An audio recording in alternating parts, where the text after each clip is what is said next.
সরকারি কাজের গতি বাড়াতে এবং আগামী দিনের কর্মপরিকল্পনা ঠিক করতে এক মঞ্চে এলো তিনটি গুরুত্বপূর্ণ দপ্তর। আগরতলার ভোলাগিরি মানিক্য এনক্লেভে অনুষ্ঠিত হয় তিনটি গুরুত্বপূর্ণ দপ্তরের যৌথ চিন্তন বৈঠক। প্রাণী সম্পদ বিকাশ দপ্তর, তপশিলি জাতি কল্যাণ দপ্তর এবং মৎস্য দপ্তরের আধিকারিকরা এতে অংশ নেন।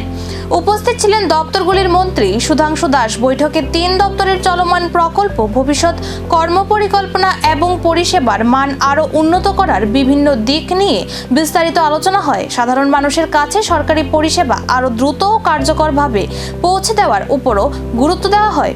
এদিন কর্মদক্ষতা ও নিষ্ঠার স্বীকৃতি হিসাবে বিভিন্ন দপ্তরের সেরা অফিসারদের হাতে পুরস্কার ও সম্মাননা তুলে দেন মন্ত্রী।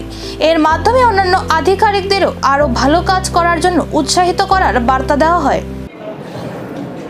আজকে আমাদের তিন দপ্তর, ফিশারি, এআরডিডি এবং এসসি ওয়েলফেয়ার, এই তিন দপ্তরের গত অর্থ বছরে অর্থাৎ 25 এবং 26 অর্থ বছরে আমাদের যে অ্যাচিভমেন্ট, আমাদের সমস্ত বিষয়ের উপর আমরা সারা বছর যে কাজ করেছি এটার উপর আমরা একটা এভালুয়েশন করেছি।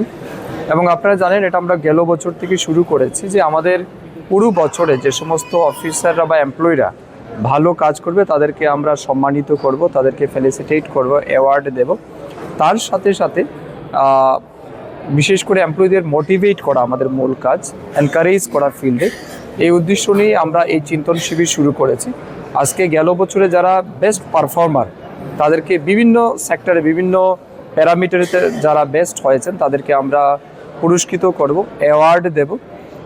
এর সাথে সাথে আগামী বছর অর্থাৎ এই যে current financial year, that is 26-20, চিন্তন থেকে কর্মপরিকল্পনা আর কর্মদক্ষতার স্বীকৃতিতে সম্মাননা, এই দুই বার্তাকেই সামনে রেখে শেষ হলো তিন দপ্তরের যৌথ বৈঠক। এখন এই আলোচনা বাস্তবে কতটা প্রতিফলিত হয় সেদিকেই নজর থাকবে।